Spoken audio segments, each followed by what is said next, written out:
Hey everyone, I just wanted to show you today my collection of vintage lenses for my Sony a6300. For those of you that have been looking into the a6300, it does so many amazing things, but this is really going to be focusing on what you can get. So I do apologize for the shakiness of the camera.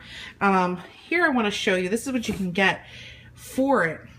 An adapter, okay, I have the Photosay, I guess Photosay brand. This is a 200 millimeter prime 2.8. I have a 28. This is the 28. This is the next one is the 50 1.8 prime. These are all from the late 70s.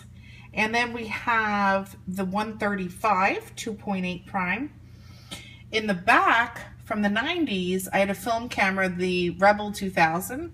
That is the 28 to 80 with an adapter as well. It's a different adapter for that one. These lenses here that I have are very inexpensive on eBay. They're the FD lenses put out by Canon. And my dad just had his old AE1 film camera laying around, and he said, here, you can take these lenses, and that's the 28-50 and the 135. Meanwhile, he had no idea that you could adapt them to the newer cameras. Now, with the a6300, there is a menu button on the back that allows you to actually do a focus magnifier. If you look here, there's a custom 1 button. I made that my focus magnifier. It makes manually focusing a dream because it digitally magnifies the screen like 5 to 10 times. So having a manual lens is no problem at all. It's the marriage of the new technology with the old vintage heavy duty. These are actually very solid. You know, you can feel the difference even from the 90s. This lens here, you can feel the difference in just the construction, the build. Very, very good. And the results and the pictures that I'm taking are very exciting. In the back here, this is also a Canon FD telephoto.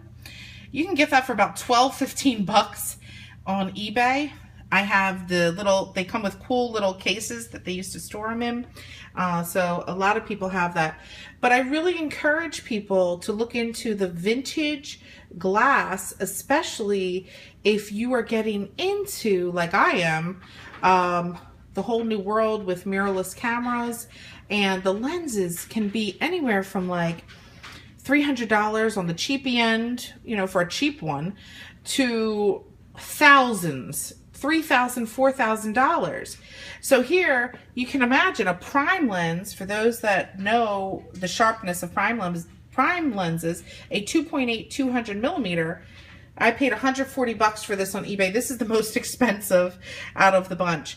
But if it's a younger generation, you can ask your parents if they have their old film cameras like I did, and you would be amazed looking at the difference that working with the manual lenses on your newer technology cameras allow you to get. I mean, the quality, I'm a pixel peeper.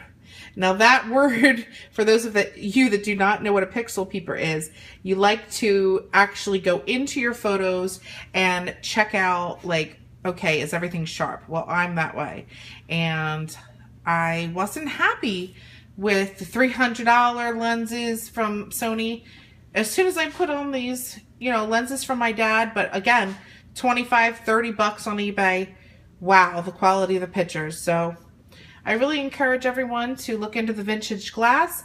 On the downside, make sure you check the list of those vintage glass pieces that are radioactive. There are quite a few. The FD lenses, the ones that I have, the 2.8s, are not on the list.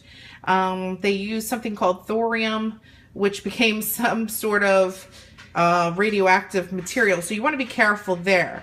Just research what you're getting and make the best decision. But if you're all clear and everything's good to go and it's not on the list and you come across these at a yard sale or Craigslist or whatever, definitely with the Sony a6300 and really any mirrorless camera with the adapter. You can use these on a DSLR as well, but the electronic viewfinder of the a6300 makes using these manual lenses with that focus magnifier an absolute dream.